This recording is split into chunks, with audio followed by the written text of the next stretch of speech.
Hi, I'm Wayne Trammell, president of GreatWebMeetings.com, and if you're like us, and heaven help you if that's the case, you've been forced to sit through a web demo for a company's product.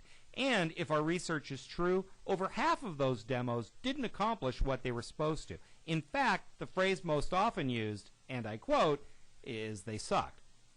They don't have to, of course, but they often do. Here are some reasons people don't like them and how you can fix it.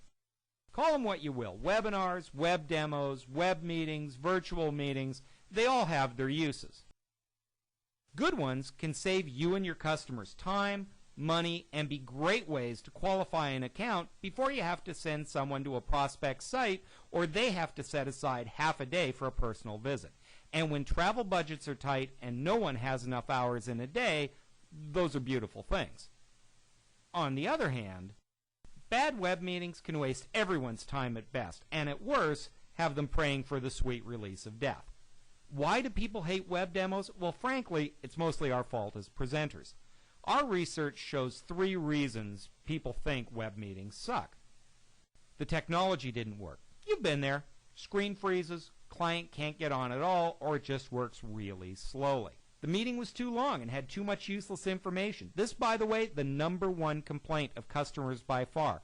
Yet presenters claim there's never enough time to say everything they want to. Well, frankly, who cares what the presenter wants? If you give them all the information in the world, but they're in a fetal position crying for mercy, you don't win any prizes, and you probably lose the deal. Finally, presenters are boring and hard to listen to for long periods of time. Let's take each of these one at a time. We don't care what platform you use. Look, technology is technology. It's great when it works, and when it doesn't, well, there's a reason bars open right after working hours. At GreatWebMeetings.com, we've used and work with each of these providers and more. They all have their charms and their drawbacks. So, despite what anyone tells you, there is no perfect solution, and nothing is 100%. Figure out what you want your platform to do and choose the right one. But that doesn't mean you can't be smarter about it than you have been. Come on, test your presentation on another network. Do you really think asking the person in the next cube to log on to the same network you're on is going to give you a sense of what your customer is going to experience? There are just too many variables. Don't bite off more technology than you can chew. Learn what your platform can and can't do, and then plan accordingly. Don't use more technology than you need to get the job done. It's a recipe for disaster. And here's a wacky notion. Ask the customer what they've used in the past. Have they ever had problems logging on to similar meetings? Hey, firewalls and pop-up blockers aren't there to screw up your life, but they can sure do it if you're not careful, and cost you a sale. How much presentation is too much? Presenters want to tell their customers everything. Customers complain about data dumps and information overload. Let me put it to you this way. Nobody's grabbing popcorn and waiting for the show. Especially early in the sales process, customers don't need or even want to know everything. There are just a few things they need to know. Odds are the first demo you're not even talking to the final buyer, so don't overload them. Here's kind of a cool word to keep in mind. Herrera limit. Yeah, your audience has a limited amount of information they can take in at one sitting. Really, ever feel like a glass that's held under a running tap? After a while, the glass is full and you can't put any more in, no matter how hard you try. Well, that's what your audience feels like. It's a real word, Herrera limit. It's from the book Watership Down. We can't explain it all here, except it's kind of fun. Google it. Look, especially with early demos, customers don't want to know every cool feature. There's only 4 things at most they care about. Will it solve this problem I have? If it doesn't, let me get on with my life. If it does, show me how and get to the point. If I've been checking out the competition or I have an existing solution, there are probably things about it I like. Do you guys do that? If you do, what's different from the competition? Because if you're the same as they are, don't waste my time. And if you're going to show me one of those cool features, why do I care? If you can't tell me in a single sentence why what you're showing is important, it's not. Give me my life back. But how do you know all that stuff? Well, you need to ask a lot of questions before you start presenting.